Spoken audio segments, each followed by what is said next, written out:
And I'm Dazza, and recently we went on a trip to southwest of Western Australia. We explored around quite a few different places, including Bicentennial, Margaret River, Yallingup and Dazza, Augusta, Holling Bay, Naturaliste, River, Pemberton, Margaret, Windy Harbour, and it's Yallingup Bridgetown. and Northville. Yeah, is that everything? Maybe we forgot Cowarama. I already told that. Okay, you said that one too. Alright, anyway, so that's the places we went to. And yeah, we had a great trip. And we thought we would put together a top 10 list of those different places that we visited. Individual places that we saw, the highlights. And yeah, so let's go for it. Number 10. It's Holling Bay, where it has a turquoise water and also friendly stingrays where you can swim with them. Yeah, and that was a beautiful, beautiful place to stop and just have a relax and yeah, have a swim, and yeah, it's really good. Number 9 is the Yallingup chocolate shop. So this was a fairly new place that recently opened. And yeah, they have a nice little cafe and chocolate shop next to it. And yeah, we had a hot chocolate and coffee there and a brownie, and yeah, it's a nice little spot to. Yeah. And I remember their brownie is really yummy. Yeah, it was really yummy. It was really nice. Yeah. And it has good ambience, right, Mena? Yeah, ambiance. Ambiance. Yeah, it's around, like, I think it's farm of olives, if I'm not mistaken. Okay. There are a bit of olives. And number 8 is the Bicentennial climbing tree in Pemberton. So this is a really tall tree, like 65 meters tall, and they have pegs stuck in the tree going around like a spiral. And yeah, you can climb up to the top of the tree if you want. We didn't climb because it's too scary for us. Yeah, because I think there's a tree house on top if you will reach on top. Is right? there? Yeah, I think so. Okay. Like it's A just little a simple platform. tree. Yeah. Yeah, but if you fall, they got some chicken wire to catch you. I don't think that will be enough. So be very careful if you do climb that tree. So number 7, it's Australis Lighthouse. That's the tallest lighthouse in mainland Australia. So it was really tall. So how tall is it? I'm not sure how tall it is. Like. So we thought we can climb there, and yeah, then when we as we enter there, we've noticed that the stairs are like you can see through the ground, right? But we still tried to we still tried to for a couple of steps, and then after that we felt nauseous and went down again, and yeah, we just explored around, take photos, videos, but it was really fun. Yeah, and if you do manage to climb up to the top, and if you're not scared of heights like us, then yeah, you can see nice views around there, and it's kind of at the point where the Southern Ocean meets the Indian Ocean. So yeah, it was really cool. And they got a little museum down there as well, so you can have a look at what life was like in the early days when they were using the lighthouse for the first time. Yeah, and until this day, I think they're still using that lighthouse. Number 6 is Donnelly River. So Donnelly River is a small little town on the Bibbulmun Track, which is a really long hiking trail from Perth to Albany. So anyway, Donnelly River is a popular stopping point for hikers along that trail. It was originally a timber industry town, but these days it's more of a tourist place. So you've got these old houses from the 1930s that are mostly tourist accommodation these days. And it was the first time Imee saw emus. Yeah, they're huge.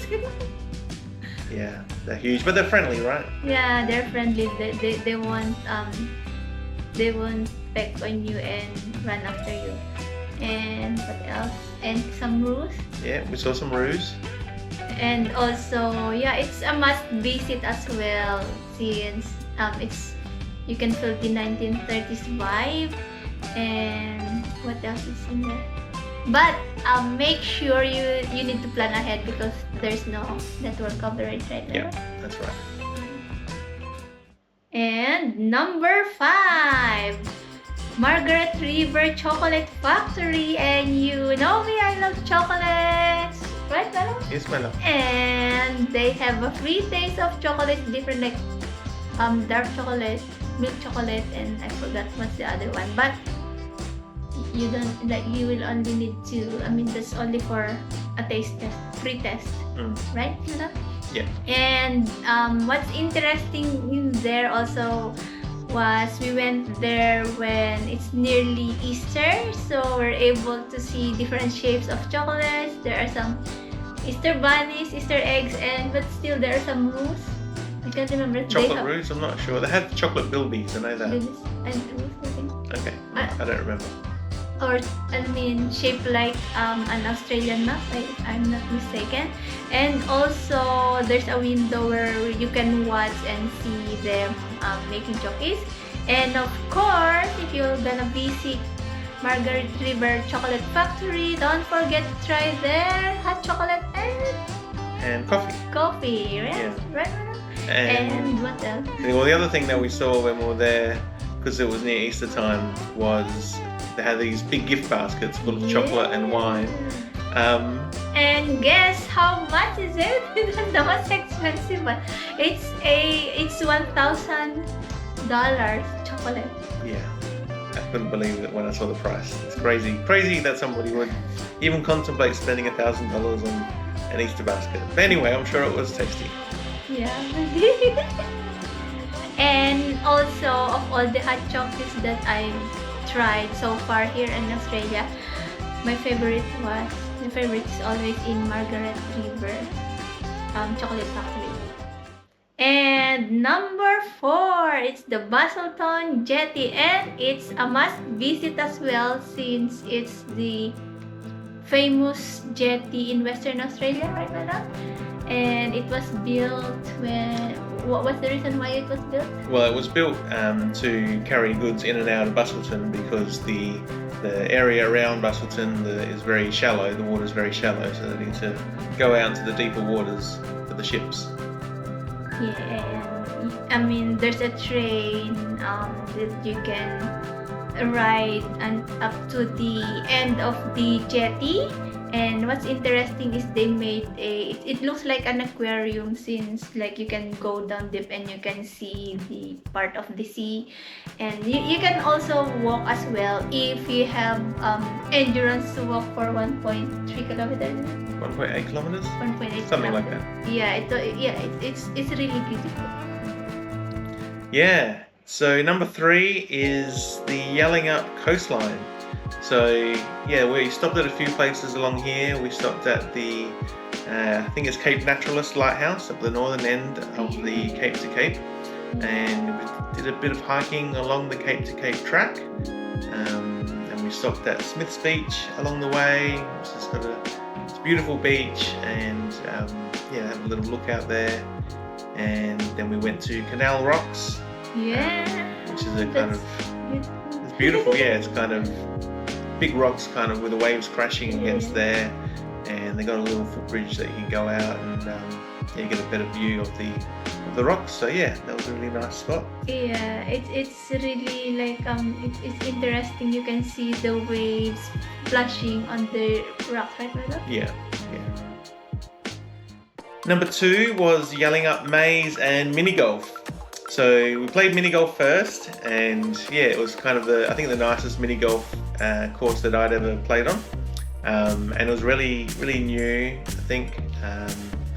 Yeah, it was a beautiful surrounding. You got little bits of water going through there and lots of obstacles to get around, and yeah, it was really nice.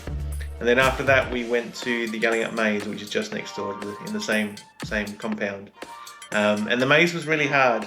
They have different categories of difficulty And we tried the hardest one, which is you meant to go to all 4 corners of the maze in order, and we didn't manage to do it. We only managed to do 3 in the wrong order. Yeah, but we're courage enough to try the hardest one. We did 3 out of them, but not in order. That's right. Yeah. Yeah, but it was fun. It feels like when you're trying to find the other, how do you call them, gate. Sometimes if you don't have enough courage, like you might feel like crying because like how can I get out from here? Yeah, they're taller than me. You cannot see, like, especially if like there are only few people. I don't know. Maybe you'll scream. Yeah, you might panic if you couldn't find your way out. Yeah, maybe little kiddos wouldn't be too good by themselves, I think. And so the number 1 is Jewel Cave. Yeah. It was my first time to visit the cave, so it was maybe a few times for you already, right now. Yeah. And like so I was a bit scared, but I didn't tell Dazza about it because I still wanted to to really experience how it is. So I thought I won't have enough. There will be not sufficient oxygen if you will go down deeper. But the good thing is they have a stair and some light of it, and it was really amazing. It's really amazing. Like they have this, how do you call it? Stalactites, I think. Yeah, and there are lots of there are lots in there, and it's cold right now. It's cold, yeah. 16, 17, Something like that. Yeah, and also so we have a tour guide who had a flashlight. So and we went through chambers to chambers. So once the tour guide will turn off the flashlight, it was really dark. And I was also like when we went down already, like it was just fine. But as we go through different chambers, I was a bit scared because because the way is getting narrower, and there are some sharp stalactites. If you want to be very careful, that might hit your head or your arms. Like that. And I thought before, like if you will visit a cave, you need to crawl or swim. Right, wala? Yeah, well, it wasn't that adventurous. There are other caves in that area where you do need to do a bit of crawling, but we specifically chose that cave, so it was a bit easier to do. But there's, you still need to duck sometimes. You need, and really, I needed to duck. I don't know if you needed to duck. A bit. and also like it's a bit narrow also. Yeah. But yeah, it was nice. Great spot. Yeah. So anyway, that is our top 10 from our trip in southwest Western Australia. If you think we missed anything on this list, then comment below on what you think we should have included. But yeah, we hope you enjoyed this video. If you did, click the like button and follow us on Facebook and Instagram. And don't forget to subscribe on our YouTube channel, and also share our videos. See you next time! Bye! Bye!